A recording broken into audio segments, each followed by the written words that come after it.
Bien, tengan buen día, jóvenes. Hoy vamos a ver el tema de quemaduras, emergencias respiratorias y cardíacas.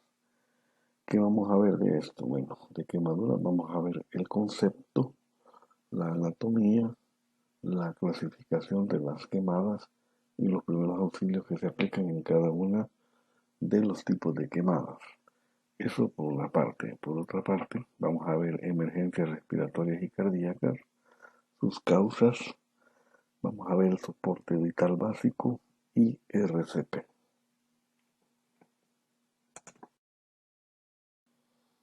Bien, ¿qué vamos a entender por quemadas?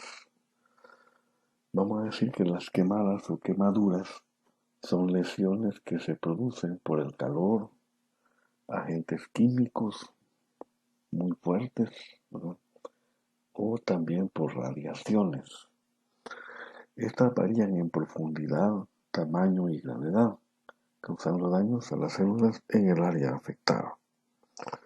Las quemaduras dañan principalmente la piel y las mucosas también, es decir, las partes del cuerpo que están expuestas y por lo general dañan más que todo miembros superiores, también miembros inferiores, aunque también puede haber en tronco, cabeza, cara, etcétera, etcétera. El problema con las quemadas, aparte de todo el dolor que infringen y bueno, todos los problemas que derivan de eso, que pueden provocar una infección, ¿verdad? Una bacteremia, etcétera, etcétera. A veces el problema más grave de las quemadas son las secuelas. Por ejemplo, hay quemadas que producen defectos estéticos al cicatrizar, ya que hay personas que en el proceso de cicatrización, pues la piel no se les regenera como es debido. Incluso hay personas que padecen de queloides. Entonces en estas personas se complica aún más la cosa, ¿verdad? Aparte de lo estético, a veces las quemadas también pueden dificultar los movimientos completos de brazos, piernas, manos, pies, cuello, etcétera. De tal manera de que se vuelve también un problema funcional.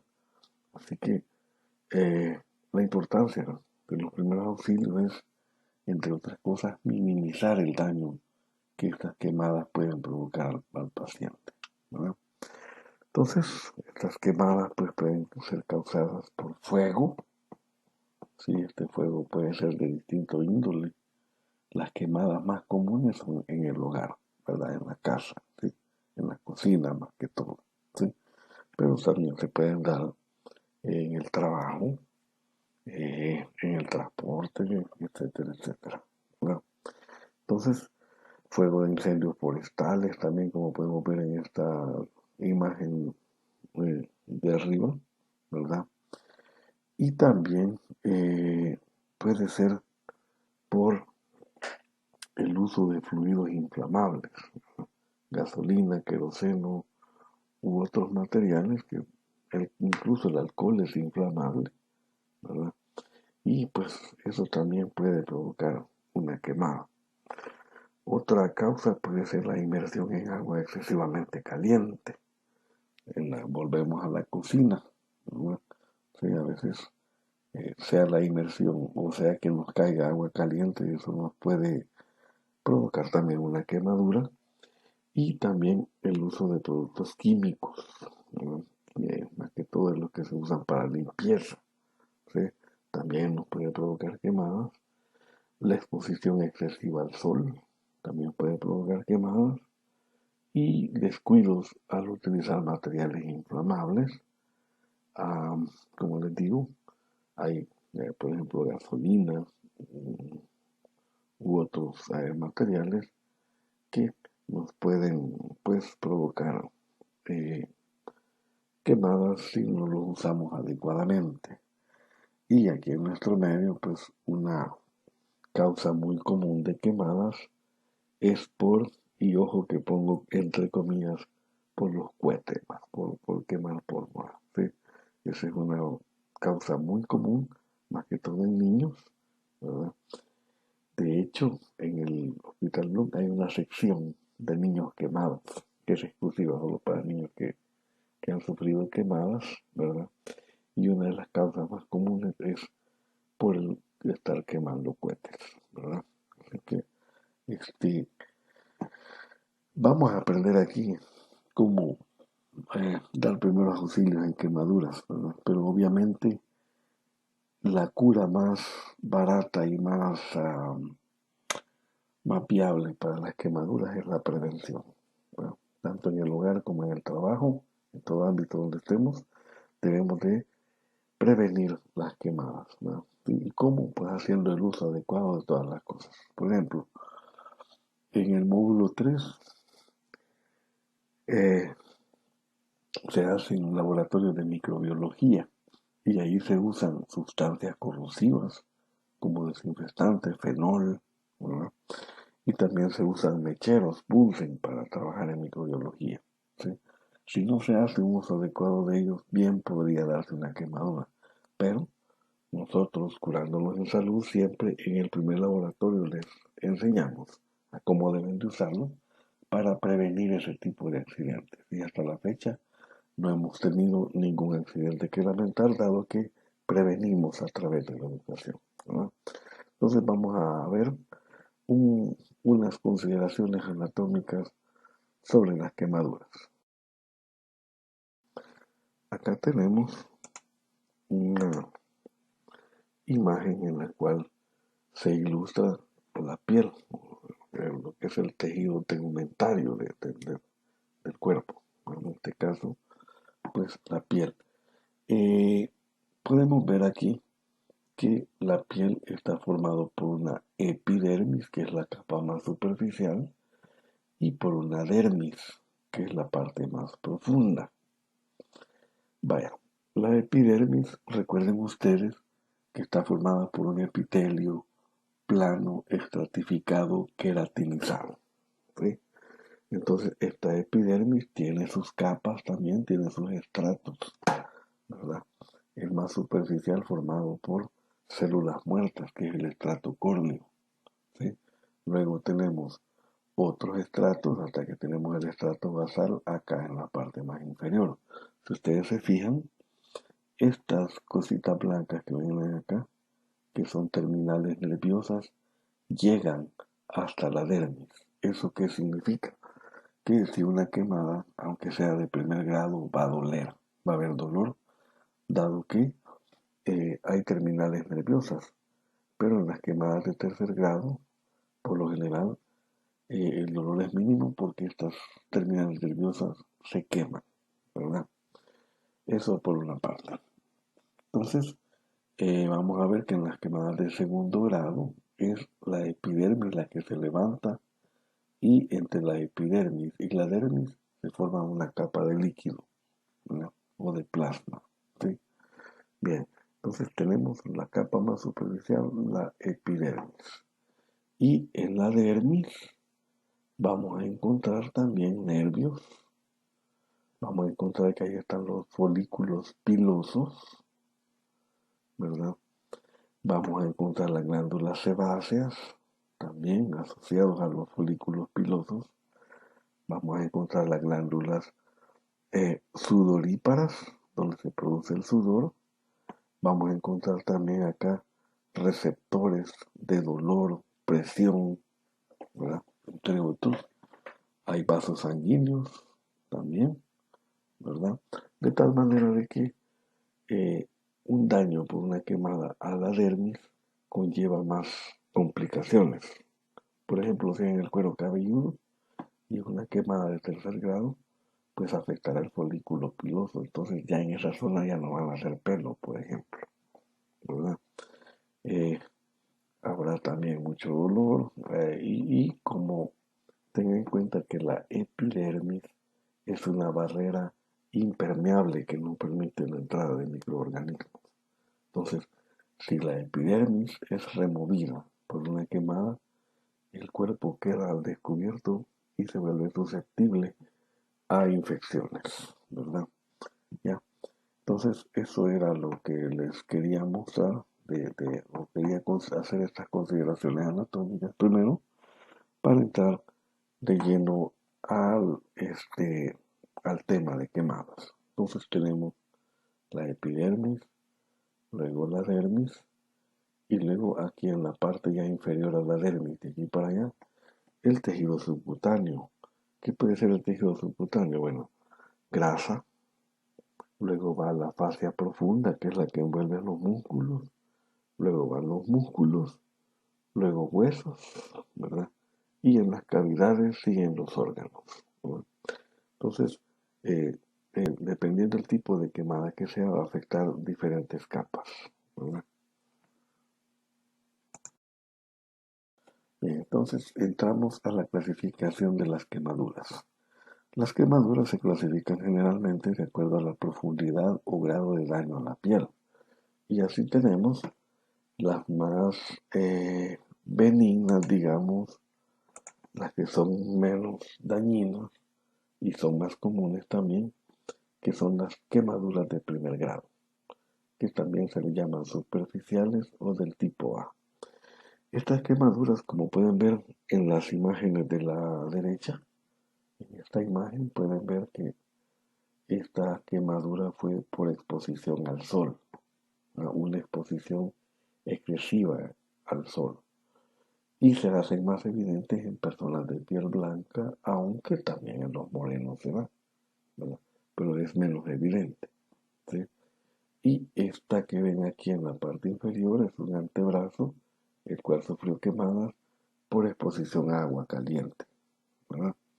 Entonces, ambas son quemadas de primer grado.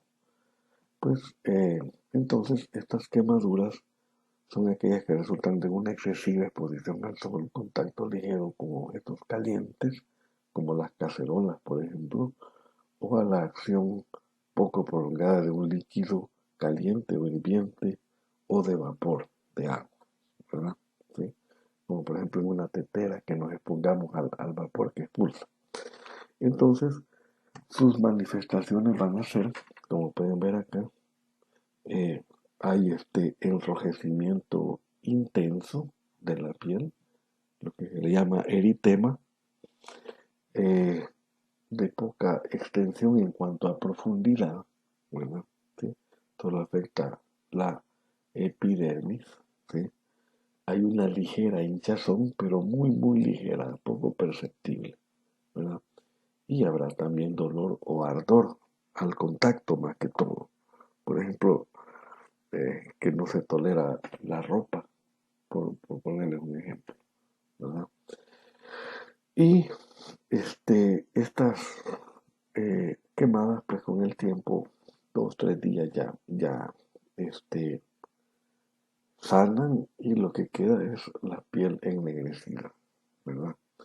Entonces lo que se recomienda como primeros auxilios, ¿verdad?, para personas que han sufrido quemadas de primer grado, es que hay que hacer aplicaciones de agua fría, ¿verdad? Aplicaciones de agua fría si la quemada es extensa, como lo vemos aquí en la parte superior, ¿verdad? Pero si la quemada es pequeña, como en el antebrazo, como vemos aquí, pues se puede sumergir el área quemada en agua fría. Eso va a aliviar el dolor, va a bajar la hinchazón, ¿verdad? ¿Qué es lo que se puede hacer en este caso? También se pueden aplicar pomadas para quemaduras si se siente demasiado dolor, ¿verdad? Y si es necesario, se aplica un vendaje, pero por lo general no se necesita, ¿verdad? No es necesario un vendaje, ¿sí? También se le puede aliviar el sufrimiento al paciente, ¿verdad? Aplicando cremas humectantes, ¿no?, que sean a base de agua, para que pues la piel se hidrate y de a poco vaya mejorando la, la, la calidad de vida del paciente, ¿verdad? Sí, pero para esto pues no hay mayor cosa que hacer, ¿verdad? Sí. Aplicaciones de agua fría, ¿verdad? Sumergir la quemadura en agua fría, aplicar pomadas si es necesario, ¿verdad? Y también vendajes, ¿sí? Pero por lo general, con aplicaciones de agua fría se reduce bastante el sufrimiento del paciente y también con cremas hidratantes, ¿verdad? De esos cosméticos. Bien, hoy vamos con las quemadas de segundo grado. Obviamente, estas van a ser más graves. Estas se le llaman quemadas de segundo grado, o intermedias o tipo AB. Estas resultan por contacto con líquidos hirvientes, agua hirviendo, grasa hirviendo, ¿verdad? ¿Sí? Son también por quemaduras rápidas con gasolina, queroseno u otros productos inflamables. Eh, Como pueden ver ustedes, pues afectan más profundamente la piel, ¿verdad? Prácticamente estas quemadas hacen que se levante la epidermis y el cuerpo compensa filtrando líquido en la zona y se forman estas ampollas, ¿verdad? Sí, obviamente estas quemadas van a ser más dolorosas que las de primer grado y se caracterizan por una mayor profundidad del daño. ¿Sí? Por lo general afectan la dermis y también la epidermis, ¿verdad? Eh, Cuando estas ampollas se le saca el líquido, la piel que queda debajo presenta una apariencia rojiza o jaspeada, es decir, grisácea, ¿verdad? Y el signo capital de estas quemadas es la aparición de estas ampollas de diverso tamaño. Como pueden ver, este es a la altura de la muñeca, esto es en un miembro inferior. Ven, este es el signo capital de una quemada de segundo grado, el aparecimiento de ampollas de diversos tamaños, ¿verdad? También hay hinchazón difusa, va a haber edema alrededor de la ampolla y dentro de la ampolla, ¿verdad? ¿Sí? Y por lo general, cuando estas se rompen, estas ampollas, se va a ver la dermis, va en colgajos y el miembro o la parte afectada se va a ver con una apariencia mojada, ¿verdad? En la superficie de la piel, debido a que hay pérdida de plasma a través de la piel dañada, ¿verdad? Entonces, ¿cómo hemos de tratar estas quemadas de segundo grado? Primero, para aliviar un poco el dolor del paciente, hay que sumergir la quemada en agua fría. No agua que esté totalmente helada, sino agua fría, ¿verdad? De 1 a 2 horas. ¿Sí? Eh, Luego, podemos también secar la zona quemada sin frotar, ¿verdad? Sino que así como chuponeado, ¿verdad? Si la quemadura no es muy extensa, puede aplicarse una pomada para las quemaduras, ¿verdad?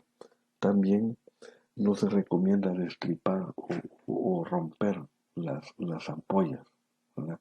Sino que hay que dejarlas así como están, ¿sí?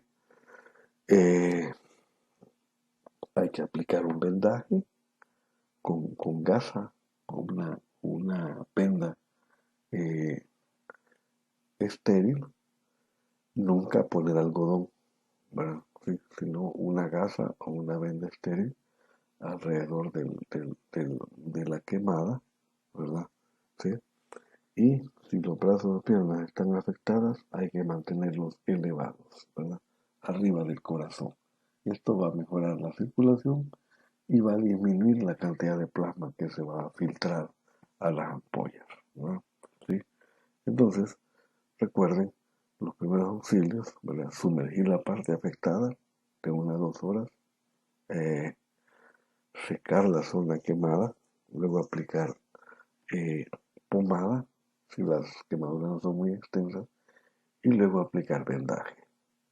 Estas quemadas no ameritan activar el sistema de emergencia.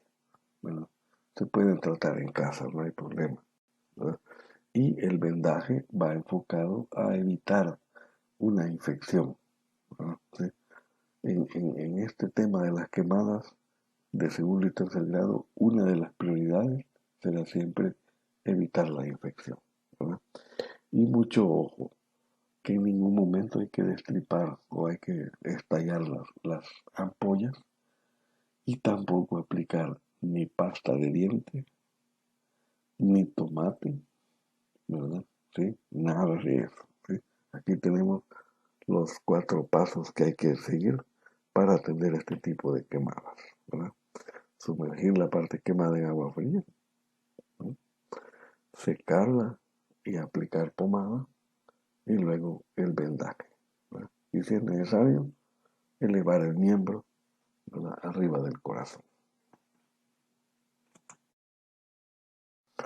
Bien, hoy vamos con las quemaduras de tercer grado, que son quemaduras profundas, que también se le llaman de tipo B.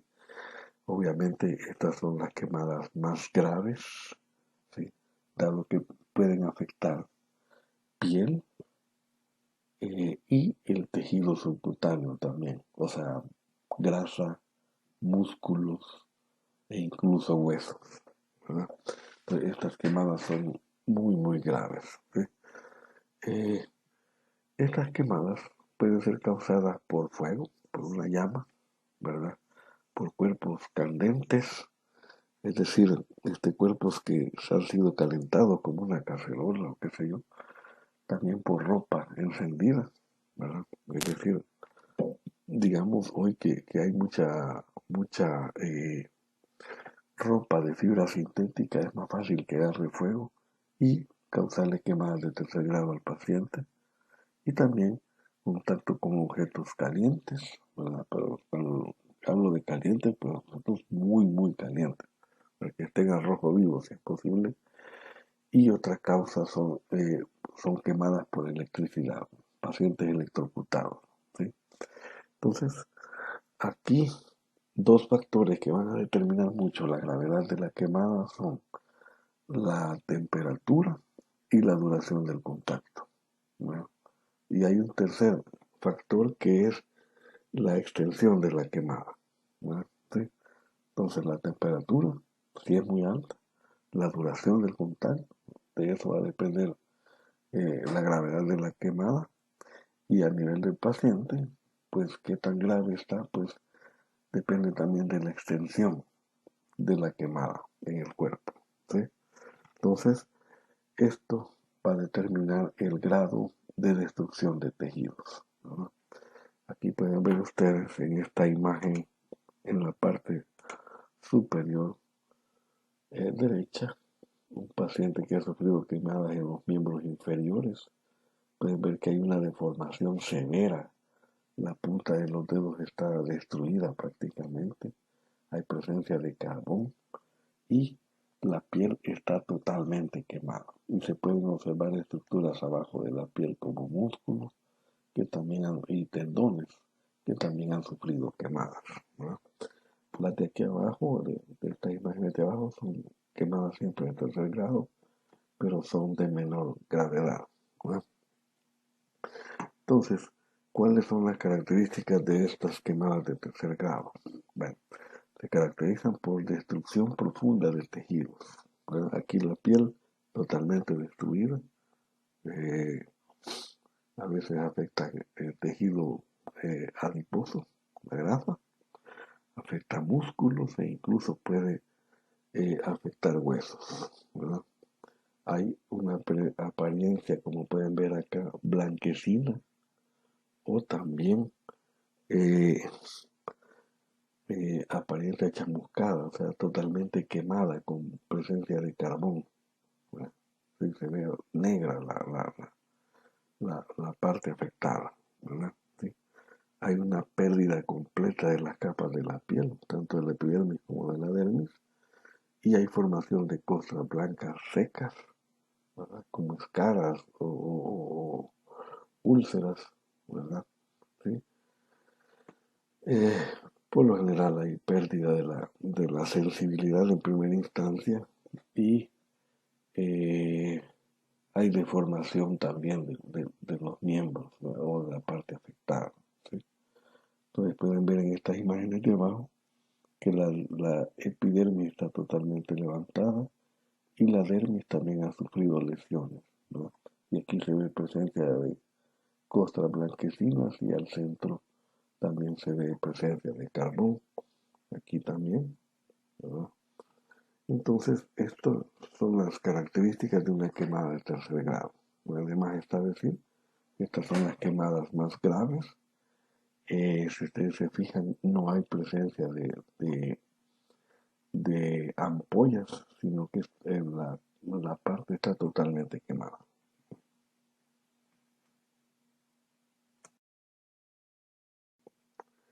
Entonces, en cuanto a quemadas en términos generales, pero más que todo, en las de segundo y tercer grado, ¿cuáles van a ser las prioridades para nosotros, para poder ayudarle al paciente? Primero, la prioridad es aliviar el dolor, ¿verdad? Segundo, prevenir la contaminación. Prevenir que este paciente, como ha perdido la barrera natural que es la piel, la epidermis, ¿sí? Prevenir que entren bacterias a través de esta quemada hacia el organismo. Tercer prioridad es efectuar tratamiento para shock si vemos que el paciente cae en shock. Y este shock puede ser por dos causas. Una puede ser por un shock hipovolémico, por pérdida de líquidos, por las ampollas, o también puede ser un shock neurológico, ¿verdad? ¿Sí? O neurogénico debido al dolor, ¿verdad? Y otra prioridad es obtener asistencia médica. Si el caso lo amerita, si creen que no lo pueden manejar ustedes, deben activar el sistema de emergencia, ¿verdad? Pedir ayuda, ¿sí?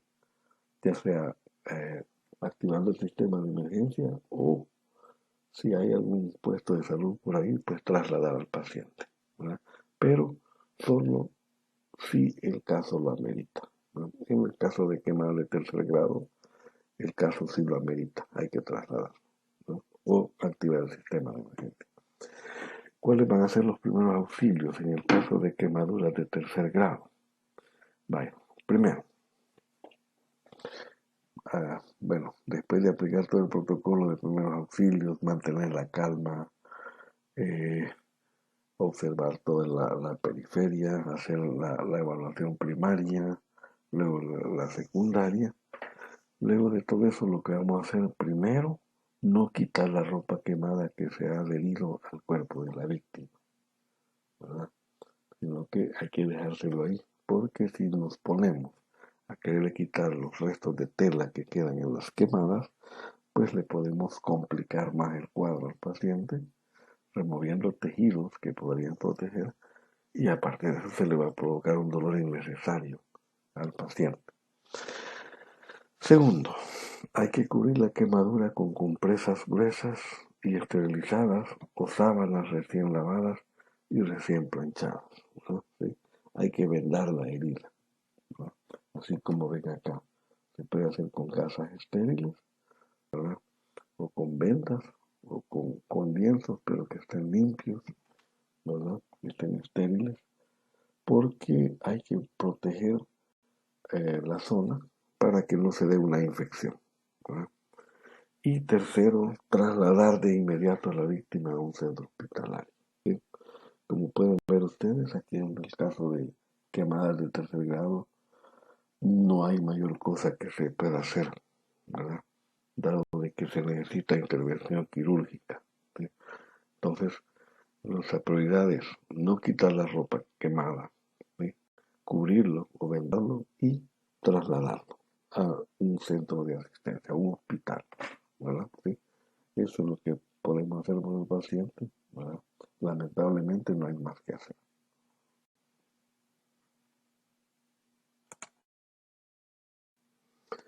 Bien, y hoy seguimos con el segundo tema, que son emergencias respiratorias y cardíacas.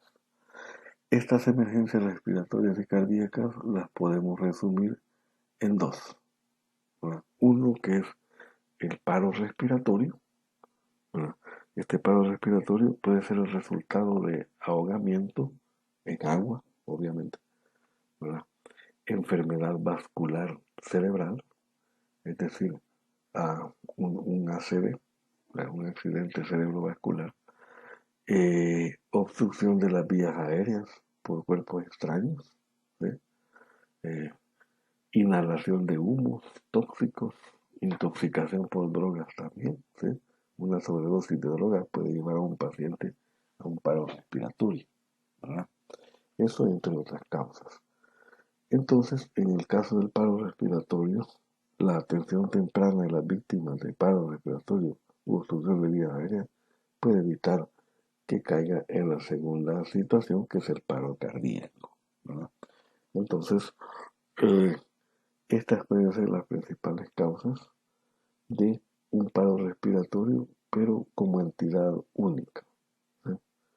Obviamente un paro cardíaco va acompañado de un paro respiratorio, ¿verdad? Pero no necesariamente un paro respiratorio va acompañado de un paro cardíaco, ¿verdad? Eso lo deben de tener ustedes bien claro y les repito, todo paro cardíaco va acompañado de un paro respiratorio, pero no todo paro respiratorio va acompañado de un paro cardíaco. ¿Ok? Bien, entonces la otra entidad que podemos tener en este caso es el paro cardíaco. El paro cardíaco, pues aquí cuando existe paro cardíaco primario, es decir, que la causa es eminentemente cardíaca, ¿sí? Por ejemplo, un infarto al miocardio, ¿no? Entonces simplemente el corazón se para. Y si el corazón se para, pues la sangre no circula. Y si no circula, la sangre oxigenada no llega a los tejidos y estos mueren paulatinamente, ¿verdad? Recuerden de que de todos los órganos del cuerpo, el órgano que es más delicado, que tiene alta exigencia de oxígeno y de glucosa, es el cerebro, ¿verdad? Bueno, el encéfalo en términos generales. Entonces, la prioridad es mantener al cerebro, al encéfalo, perdón, oxigenado, ¿sí? Esa es prioridad uno en este tipo de casos, ¿no? ¿Sí? Entonces, si la sangre no circula, hay que hacerla circular, ¿verdad? ¿Sí? Y eso es lo que vamos a ver en los primeros auxilios que vamos a aplicar, ¿sí? Entonces, eh, hay pues ciertas reservas de oxígeno en ciertos órganos de nuestro cuerpo, pero esas reservas de oxígeno se consumen rápidamente, ¿verdad?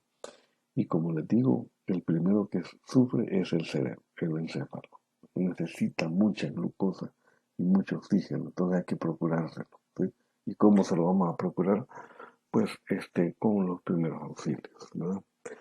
Antes de continuar hablando de este tema, quiero hacerles una consideración anatómica con respecto al corazón, los pulmones y la caja torácica. Y para eso nos va a servir esta imagen que tenemos acá. Ustedes ya saben de que el tórax o la cavidad torácica como tal, a su vez se divide en tres cavidades, ¿verdad? Una que es la cavidad pericárdica, que es la que aloja al corazón, que está en la línea media del cuerpo, ¿sí? Y hay dos cavidades pleurales, una a cada lado del tórax. Cada una de estas cavidades pleurales aloja un pulmón, de tal manera de que la cavidad pleural derecha aloja el pulmón derecho y la cavidad pleural izquierda va a alojar al pulmón izquierdo, ¿sí? Estos pulmones están rodeados por estructuras óseas llamadas costillas que se complementan con un cartílago que los conecta con el esternón, de tal manera de que en la línea media del tórax vamos a tener un hueso plano que es el esternón. Y recuerden que el esternón tiene un manubrio, tiene un cuerpo, y entre el cuerpo y el manubrio del esternón hay un ángulo esternal o el ángulo de Lewis, ¿verdad? Eso vuelve flexible al esternón y a todo el tórax, de tal manera de que el tórax va a ser una estructura elástica que se puede mecánicamente estirar y encoger, ¿verdad? Eso por una parte. Por otra parte, pese a mucho mito, ustedes saben de que el corazón no está al lado izquierdo del tórax, ¿verdad? El corazón está en la línea media. Recuerden que está en el mediastino, ¿sí? Entonces el mediastino viene de medio, ¿sí? De línea media, pues, ¿verdad? Entonces el corazón está en la línea media del cuerpo, está justamente atrás del esternón, ¿sí? Entonces, cuando se realiza el RCP, las manos del que va a aplicar la presión tienen que estar sobre el esternón, los dedos prácticamente van a estar sobre las costillas, pero no van a ejercer presión, los dedos van a estar libres, ¿sí? Entonces prácticamente la presión va a ser ejercida por la muñeca y la palma de las manos, ¿sí? Y esta va a ir sobre el esternón, ¿ya? Entonces, al ejercer presión hacia abajo, lo que vamos a hacer es apretar al corazón. Y al liberar la presión hacia arriba, el corazón se va a estirar. De tal manera que lo que vamos a hacer es como si estuviéramos apretando una perilla, como si estuviéramos apretando la perilla del tensiómetro, ¿verdad? ¿Sí? Y eso va a provocar, gracias a las válvulas cardíacas, el flujo de sangre hacia todo el cuerpo, ¿verdad? ¿Sí? Entonces, esto era lo que... y que conste, ¿verdad? Que al apretar acá, hacia abajo, ¿sí? Recuerden que aquí en la parte posterior está la columna vertebral, que es una estructura rígida hasta cierto punto. Entonces, al apretar lo que hacemos es que comprimimos el corazón entre el esternón y la columna vertebral. De tal manera que lo que hacemos es aplastar al corazón, ¿sí? Y cuando liberamos la presión, el corazón se hincha de nuevo. Y lo que hacemos es, de manera artificial, simular las contracciones cardíacas. Bien, entonces, ¿qué hacer en caso de que se dé un paro cardiorrespiratorio o que haya un paro cardíaco que lleva a un paro respiratorio o que sencillamente haya un paro respiratorio que puede provocar posteriormente un paro cardíaco? Lo que vamos a hacer es aplicar el SBB, el soporte vital básico, ¿sí? Este soporte vital básico es una secuencia de acciones que vamos a aplicar en estos casos en los que veamos que un paciente está sufriendo un problema de este tipo, ¿verdad? Y como parte del soporte vital básico va la reanimación cardiopulmonar. Es decir, el RCP es parte del soporte vital básico que le vamos a dar a un paciente que haya sufrido un paro respiratorio o un paro cardíaco o ambos, ¿verdad? Entonces vamos a ver en qué consiste el soporte vital básico. Este supone una serie de acciones que vamos a realizar, ¿verdad? Con el paciente que ha sufrido un problema de este tipo. Primero, el soporte vital básico supone en primera instancia la evaluación del paciente, ¿verdad? Por lo general, tengan en cuenta que los primeros auxilios y este soporte vital básico va a ser aplicado por alguien que haya presenciado el desplome del paciente. O si no lo presenció, pero por lo menos hasta está cerca, ¿verdad? ¿Sí? Y llega rápidamente a la escena, ¿sí? Entonces, lo primero que ustedes van a hacer cuando tengan que aplicar el soporte vital básico será la evaluación del paciente, ¿sí? Esta evaluación del paciente, hay una evaluación previa y una que se da durante se da el procedimiento. Es decir, llegamos a la escena, evaluamos al paciente, pero luego, cuando ya le estemos aplicando los primeros auxilios, tenemos que ir evaluándolo constantemente cómo es la respuesta del paciente a lo que nosotros le estamos haciendo, ¿verdad? ¿Sí? Entonces, primero hay que determinar la falta de respuesta de parte del paciente, ¿sí? O sea, ustedes ven que se desploma un paciente, ¿sí? O les avisan que un paciente se desplomó, ¿sí? Y ustedes llegan rápidamente. Tienen que descartar algunas cosas, ¿verdad? ¿Sí? Primero, que sea un desmayo, ¿sí? Si es un desmayo, pues, o sea, vamos a ver más adelante en emergencias comunes cómo atender un desmayo, ¿sí? Pero en un desmayo el paciente respira y tiene pulso, ¿ok? En este caso, posiblemente el paciente o no respire o no tenga pulso o ambos, ¿sí?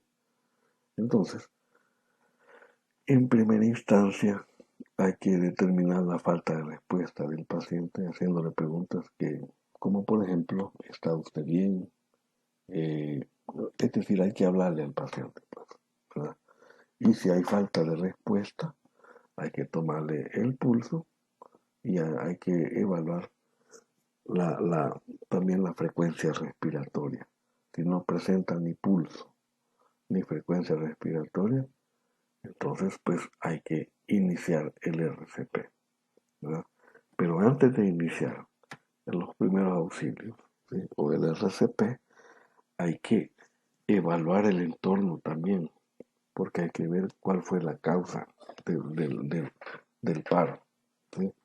Porque, si bien es cierto, a veces estas causas son propias del paciente, pero a veces pudo haber sido provocado por algo que está en el entorno, digamos las emanaciones de algún químico, ¿sí? Por ejemplo. Entonces hay que evaluar también el entorno, ¿verdad? ¿Sí?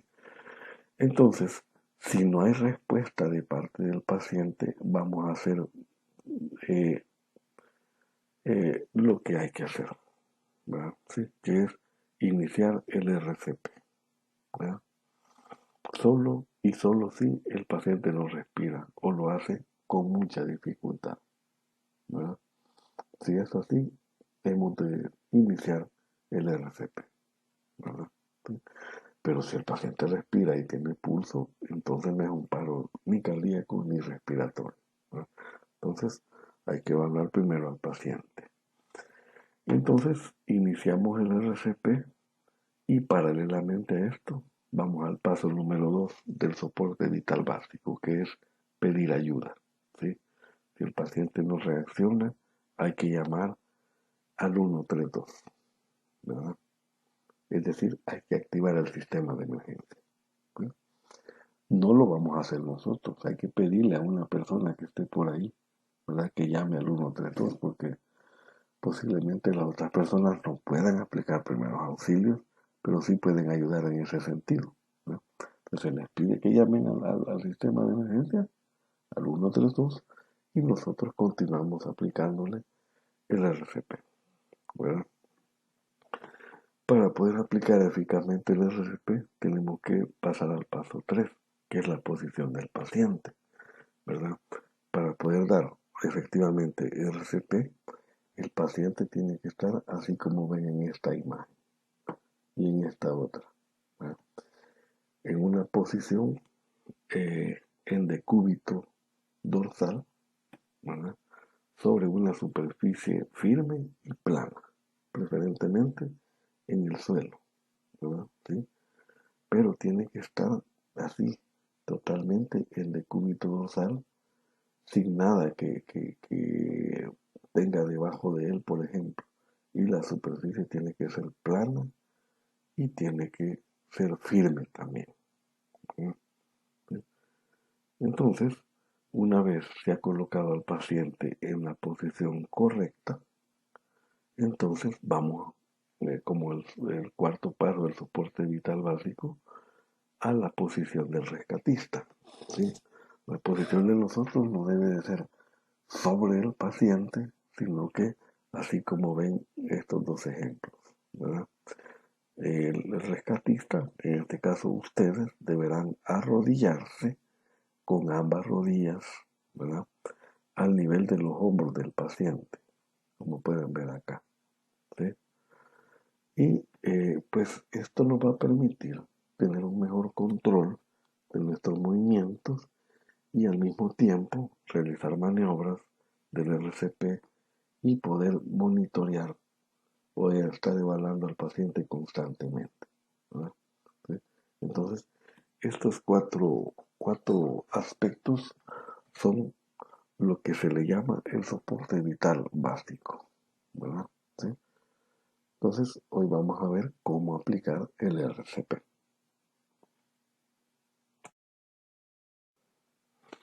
Bien, entonces, para el RCP o la reanimación cardiopulmonar, esto se da en tres etapas, ¿verdad?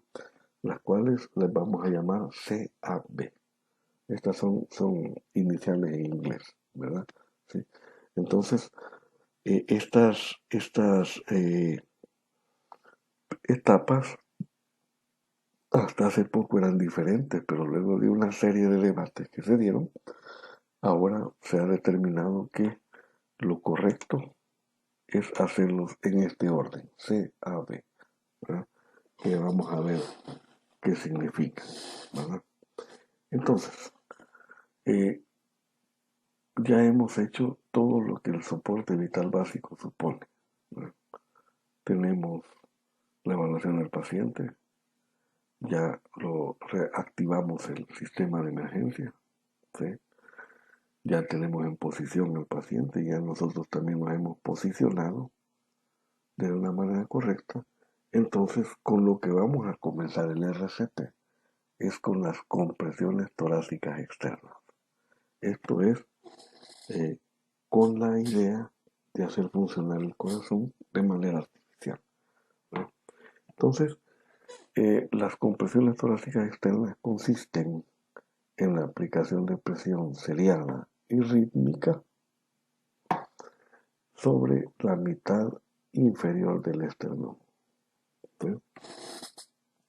Recuerden que en la consideración anatómica les hablaba del ángulo de Lewis, que estará más o menos a esta altura. Entonces, abajo del ángulo de Lewis es donde vamos a posicionar las manos para realizar las compresiones torácicas externas, ¿no? Y el orden lógico es así, que primero tenemos que dar compresiones torácicas externas. ¿Por qué va? Porque en nuestro cuerpo todavía hay reservas de oxígeno, pero ya no llegan al cerebro porque el corazón está parado. Entonces, lo primerito que se debe hacer es poner a funcionar nuevamente el sistema circulatorio. Y eso se logra a través de las compresiones torácicas externas, ¿no? ¿Sí? Estas compresiones pues, proporcionan circulación al corazón, pulmones, cerebro y otros órganos, y como resultado el aumento generalizado en la presión intratorácica, ¿verdad? Y esto se da porque a través de las compresiones torácicas externas, lo que se hace es la compresión directa del corazón, ¿no? Entonces, gracias a esto, la sangre que circula a los pulmones por la compresión recibe oxígeno suficiente para mantener la vida cuando las compresiones se acompañan de la ventilación asistida, ¿verdad? Entonces, ustedes se preguntarán, ¿cuántas compresiones debo de realizar en un paciente? Pues son de 100 a 120 por minuto, acompañadas con ciclos de respiración, ¿verdad? Entonces, como pueden ver, por minuto son muchas. Y es que lo que se trata es de simular una situación natural, como si el corazón realmente estuviera funcionando. Y recuerden que la frecuencia cardíaca en promedio es 70 latidos por minuto, pero para hacerlo de manera ordenada, vamos a decir que son 120 compresiones por minuto que vamos a hacer, ¿no? ¿Ya? Entonces, ¿cómo vamos a realizar estas compresiones torácicas externas? ¿Verdad? Ven la posición de la que está aplicando las compresiones, ¿verdad? Está de rodillas, ¿sí? sobre el paciente, ¿ya? Y aquí vamos a cuidar muchos detalles, ¿verdad? Y esto lo deben de practicar mucho ustedes. Lo pueden practicar ya sea con su conejillo de indias que han conseguido o lo pueden practicar incluso con peluches, almohadas, lo que sea, ¿verdad? Así que simulen un tórax humano, ¿sí? Lo importante es que ustedes practiquen y que lo aprendan a hacer bien. Bueno, vaya, primero, vamos a ir con detalles. ¿Sí? Primero, ¿cómo vamos a poner las manos? Las manos las vamos a colocar, la mano izquierda, como pueden ver, sobre la parte inferior del esternón. La palma de la mano izquierda tiene que ir sobre la parte inferior del esternón, ¿sí? Y con los dedos extendidos, como pueden ver, ¿sí? Y luego la mano derecha va sobre la izquierda y los dedos de la mano derecha van como entrelazados con los de la mano izquierda. Aquí la idea es de que tanto la muñeca de la mano izquierda como de la mano derecha caigan en un mismo punto, ¿verdad? Que es el esternón, ¿sí? Entonces la presión va aplicada en el esternón, no en las costillas, ¿verdad? Porque si aplicamos mucha presión podemos quebrar las costillas y complicar más al paciente, ¿sí? Entonces, recuerden primero, mano izquierda sobre la parte inferior del esternón, luego la mano derecha sobre la mano izquierda, dedos de mano izquierda extendidos y los dedos de la mano derecha entrelazados con los dedos de la mano izquierda, ¿sí? Eso primero. Segundo, los codos. Los codos deben de estar totalmente extendidos, ¿sí?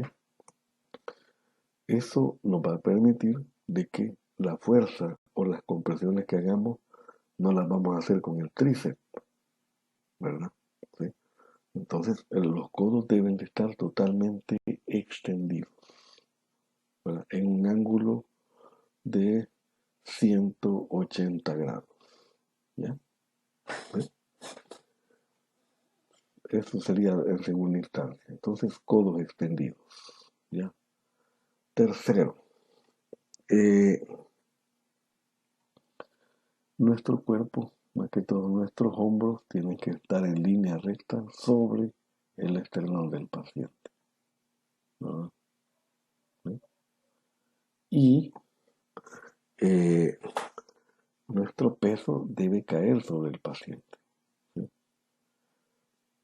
Y el punto de apoyo o el fulcro va a ser la articulación de la cadera. Entonces, los movimientos que vamos a hacer para la compresión no van a ser movimientos de brazo, sino van a ser movimientos aquí a nivel de la cadera. Entonces, todo el tronco, la cabeza y los miembros inferiores se van a mover como una unidad, ¿sí? Y el movimiento que se debe hacer es un movimiento de compresión hacia abajo de 4 a 5 centímetros, ¿sí? Entonces, esos movimientos de 4 a 5 centímetros provocarán que el esternón descienda de 4 a 5 centímetros y eso va a aplastar al corazón lo suficiente, ¿verdad? Y luego que hemos hecho la compresión, realizamos un movimiento suave hacia arriba a la posición original, permitiendo que el tórax por sí solo se expanda de nuevo, ¿verdad? ¿Sí? Por eso se llaman compresiones, porque lo que vamos a hacer es comprimir el tórax hacia abajo 5 centímetros y luego movimiento suave hacia arriba, permitiendo que el tórax vuelva a su forma original y por lógica el corazón también va a volver a su forma original, ¿verdad? Esto nos va a permitir realizar de 100 a 120 compresiones por minuto sin cansarnos mucho, ¿verdad? Si se hace de manera incorrecta, no se puede hacer ni un minuto, no se puede sostener ni un minuto el RCP, ¿verdad? Entonces, el movimiento, recuerden, es un movimiento de cadera, dejando caer el tronco, la cabeza y los miembros superiores sobre este punto, ¿verdad? Sobre este punto. ¿Ya? Y recuerden que los codos tienen que estar siempre extendidos. ¿Sí? Entonces ustedes deben de practicar hasta que perfeccione este movimiento sin cansarse mucho. ¿Ya? Entonces, en cuanto a la reanimación cardiopulmonar, la primera etapa, que es la C, que significa compresión, sería esta, ¿verdad?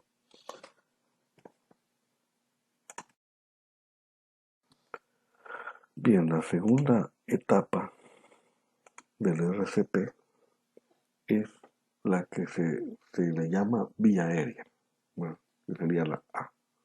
¿Sí? Aquí de lo que se trata es de permeabilizar las vías aéreas. ¿Sí? ¿Cómo así? Eh, bueno, hay que garantizar de que tanto la nariz como la, la faringe, la laringe y la tráquea estén totalmente abiertas para poder realizar la respiración de boca a boca, ¿verdad? Entonces hay que permeabilizar la vía aérea. ¿Y cómo se permeabiliza la vía aérea? Bueno, primero, el rescatista, es decir, ustedes, deben utilizar la maniobra de cabeza inclinada con el mentón levantado para abrir las vías aéreas. Es decir, así como ven acá, se coge la cabeza del paciente de la frente y con la otra mano se empuja el mentón hacia, eh, digamos, hacia arriba.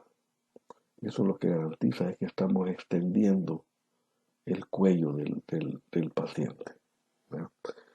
Y al hacer esto, estamos permeabilizando las vías aéreas, ¿verdad?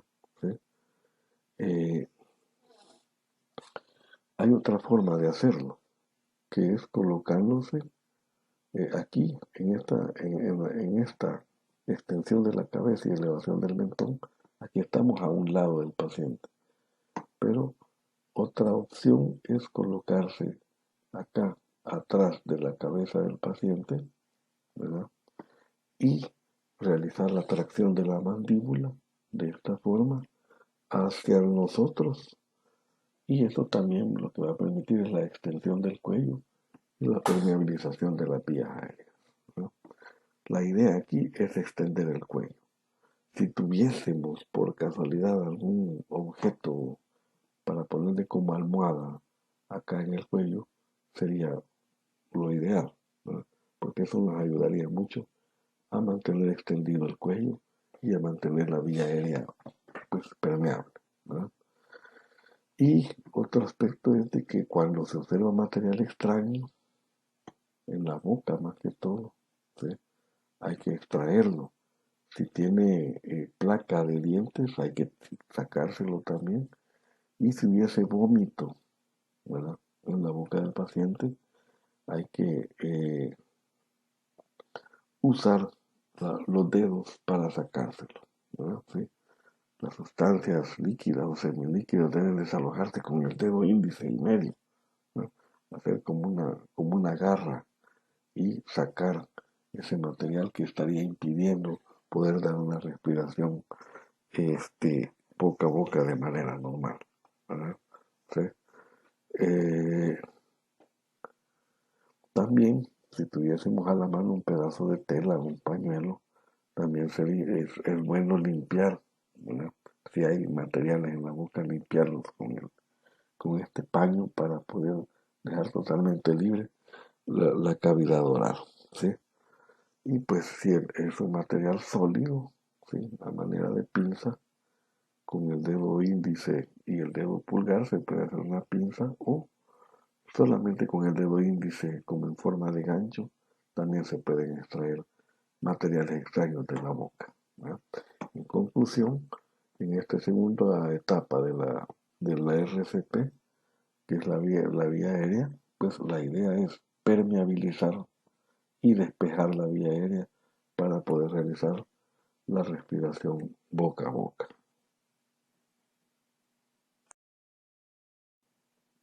Entonces, esto nos lleva al tercer paso, que es la respiración, ¿verdad?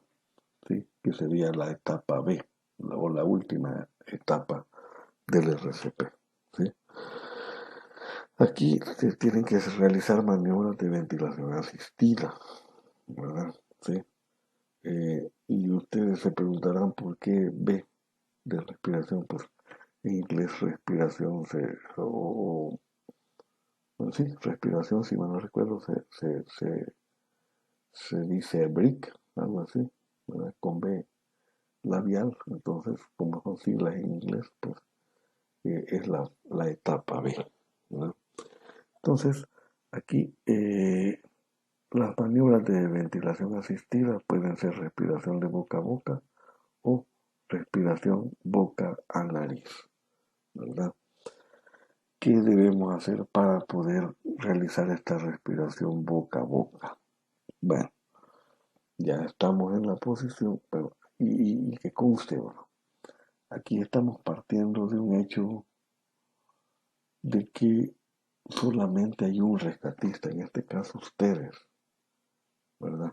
Por lo tanto, ustedes deberán hacer las compresiones torácicas y también la respiración boca a boca. Tendrán que alternar esas dos cosas.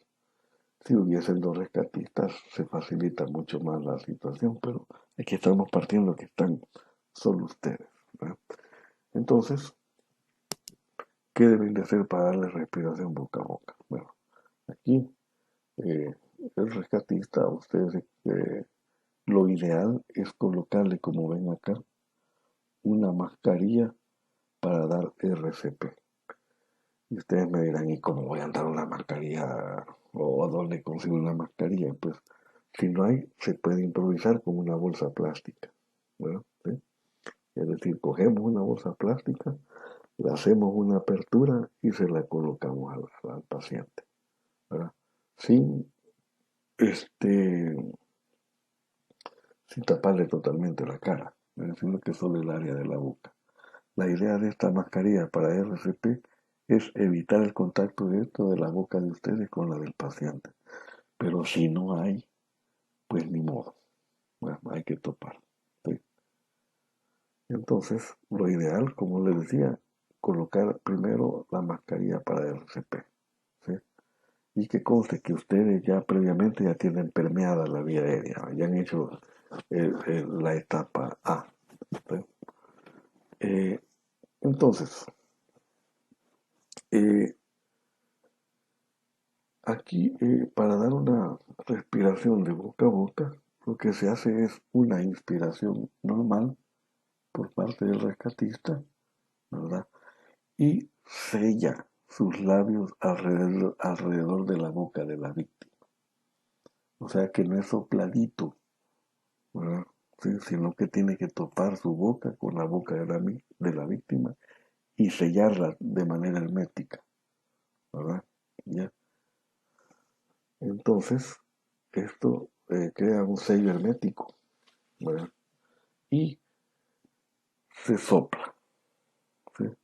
Al soplar, el aire que tenemos en nuestros pulmones, eso insufla los pulmones del paciente, ¿verdad? En forma adecuada, mientras mantiene la permeabilidad de las vías, ¿verdad? ¿Sí?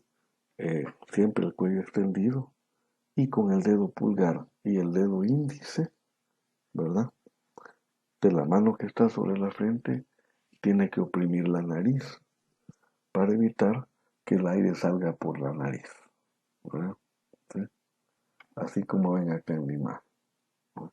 Entonces, una inspiración normal, luego se sella la boca del paciente con nuestra boca herméticamente, y se ocluye las fosas nasales con el dedo índice y el pulgar y se sopla. ¿No? ¿Sí? Eso permite de que los pulmones del paciente se insuflen lo suficiente como si fuese una respiración normal. Y ustedes se preguntarán en este punto, bueno, pero ¿y qué no se supone que cuando nosotros exhalamos, cuando se da la expiración, se saca CO2? Sí, es cierto, se saca CO2, pero el aire que exhalamos en la expiración lleva también bastante oxígeno, ¿verdad? Oxígeno suficiente como para proveerle a la víctima de este gas, ¿verdad? Del oxígeno. ¿Sí? Entonces, soplamos y observamos, ¿verdad? Que el tórax del paciente se expanda. ¿Verdad? ¿Sí? Entonces, si el tórax del paciente se expande, eso nos indica de que hemos realizado bien la respiración de boca a boca. ¿No? ¿Sí? Entonces ustedes estarán preguntando en este punto, ¿cuántas veces tengo que hacer eso durante un minuto?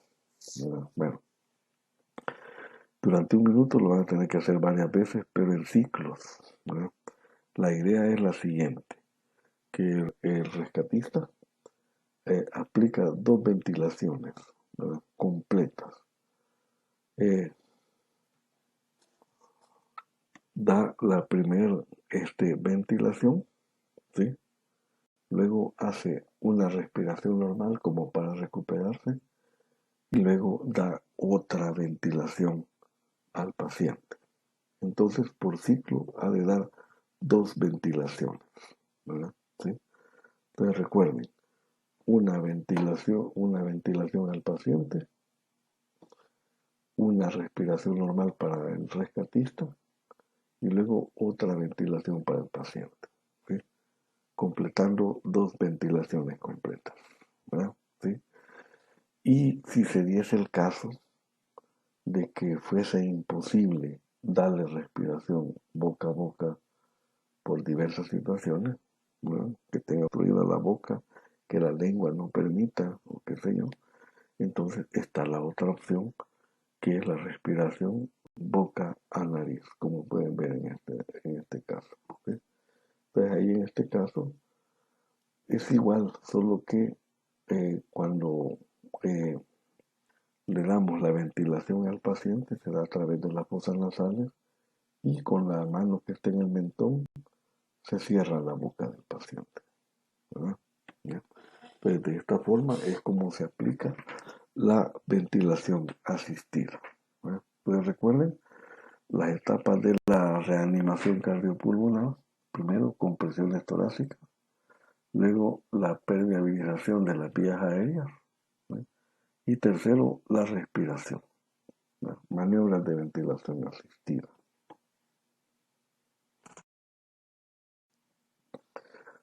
Entonces, en este punto ustedes dirán, bueno, ¿y cómo es esto? O sea, solo lo voy a hacer una vez. No, ¿verdad? Esto será necesario hacerlo mientras no se den dos situaciones. Una, que llegue la ayuda, ¿verdad? Sí, que llegue ya los paramédicos o alguien que pueda ayudar al paciente. O dos, que el paciente reaccione, en el mejor de los casos, ¿verdad? ¿Sí? Que sería lo más plausible. ¿Sí? Pero mientras tanto, tenemos que cumplir ese ciclo del RCP, ¿verdad? Entonces, en el caso extremo de que solo estén ustedes con el paciente, ¿cómo van a realizar esto? Bueno, primero, 30 compresiones. ¿Sí? Han de dar 30 compresiones torácicas, ¿verdad? ¿Sí? Y recuerden que son 120 por minuto. Entonces, esto hay que hacerlo rápido, ¿sí? ¿Ya? Hay que hacerlo rápido. Cada compresión tiene que durar menos de un segundo, ¿verdad? ¿Ya? Entonces, se dan 30 compresiones, ¿sí?